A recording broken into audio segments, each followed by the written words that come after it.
ಗಣೇಶನ ತಲೆ ಕತ್ತರಿಸಿದ್ದು, ನಂತರ ಆನೆಯ ತಲೆ ಇಟ್ಟಿದ್ದು ಎಲ್ಲರಿಗೂ ಗೊತ್ತೇ ಇರುವ ವಿಷಯ. ಆದರೆ ಮುಂಚಿನ ಗಣೇಶನ ಮನುಷ್ಯನ ತಲೆ ಏನಾಯಿತು, ಅದೆಲ್ಲಿದೆ ಎಂಬ ವಿವರ ನಿಮಗೆ ಗೊತ್ತೇ?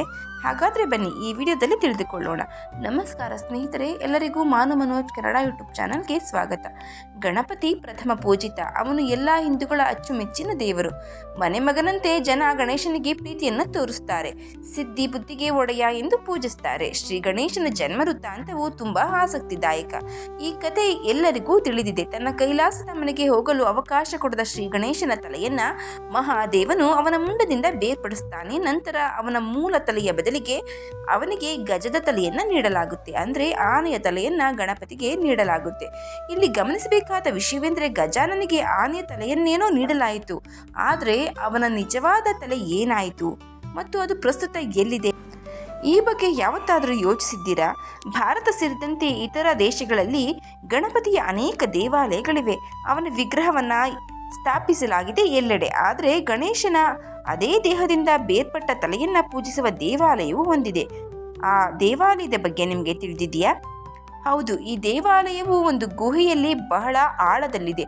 ಅಲ್ಲಿಗೆ ಯಾರಿಂದಲೂ ಹೋಗಲು ಸಾಧ್ಯವಿಲ್ಲ. ದಂತಕಥೆಯ ಪ್ರಕಾರ ಶಿವನು ತನ್ನ ತ್ರಿಶೂಲದಿಂದ ಗಣೇಶನ ತಲೆಯನ್ನ ಮುಂಡದಿಂದ ಬೇರ್ಪಡಿಸಿದಾಗ ತಲೆಯು ಭೂಮಿಯ ಕೆಳಗಿರುವ ಪಾತಾಳದ ಗುಹೆಯೊಂದಕ್ಕೆ ಬಿದ್ದಿತ್ತು. ನಂತರ ಈ ಗುಹೆಯನ್ನ ಆದಿಶಂಕರಾಚಾರ್ಯರು ಪತ್ತೆ ಮಾಡಿದರು ಎಂದು ಹೇಳಲಾಗುತ್ತದೆ. ಈ ಗುಹೆಯನ್ನ ಪಾತಾಳ ಭುವನೇಶ್ವರ ಎಂದು ಸಹ ಕರೆಯಲಾಗುತ್ತೆ.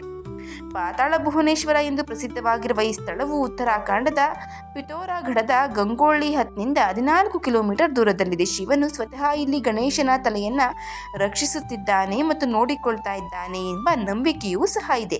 ಈ ದೇವಾಲಯದಲ್ಲಿರುವ ಗುಹೆಯು ಕೇವಲ ಗುಹೆಯಾಗಿರದೆ ಅನೇಕ ಗುಹೆಗಳನ್ನು ಸಂಪರ್ಕಿಸುವ ಸಾಲು ಸಾಲು ಗುಹೆಗಳಿಗೆ ದಾರಿಯಾಗಿದೆ. ದಂತಕಥೆಗಳ ಪ್ರಕಾರ ಅವುಗಳ ಮೂಲಕ ಹಾದು ಹೋಗುವ ಮೂಲಕ ನೇರವಾಗಿ ನಾವು ಕೈಲಾಸವನ್ನ ತಲುಪಬಹುದು ಎಂದು ಹೇಳಲಾಗುತ್ತೆ.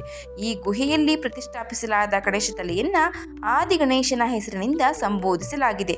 ಆದಿ ಗಣೇಶನ ತಲೆಯನ್ನು ನೋಡಿದ ನಂತರ ಅವನ ತಲೆಯನ್ನು ಯಾರು ಪೂಜಿಸ್ತಾರೋ ಅವರ ಆಂತರಿಕ ಅಹಂಕಾರವು ನಾಶವಾಗುತ್ತದೆ ಎಂದು ನಂಬಲಾಗಿದೆ. ಇಲ್ಲಿ ವಿಗ್ರಹದ ರೂಪದಲ್ಲಿ ಇಲಿಯನ್ನು ಸಹ ನಾವು ಕಾಣಬಹುದು. ಭುವನೇಶ್ವರದ ಗುಹೆಯಲ್ಲಿ ಕಲ್ಲಿನಿಂದ ಕತ್ತರಿಸಿದ ಗಣೇಶನ ವಿಗ್ರಹದ ಮೇಲೆ 108 ದಳಗಳ ಶಾವಾಷ್ಟಕ ದಳ ಬ್ರಹ್ಮಕಮಲವನ್ನು ಅಲಂಕರಿಸಲಾಗಿದೆ. ಈ ಕಾರಣದಿಂದ ಬ್ರಹ್ಮಕಮಲದ ನೀರು ಗಣೇಶನ ಕಲ್ಲಿನಂತಹ ತಲೆಯ ಮೇಲೆ ದೈವಿಕ ಹಾನಿಗಳಿಂದ ತೊಟ್ಟಿಕ್ಕುತ್ತಾ ಇರುತ್ತೆ.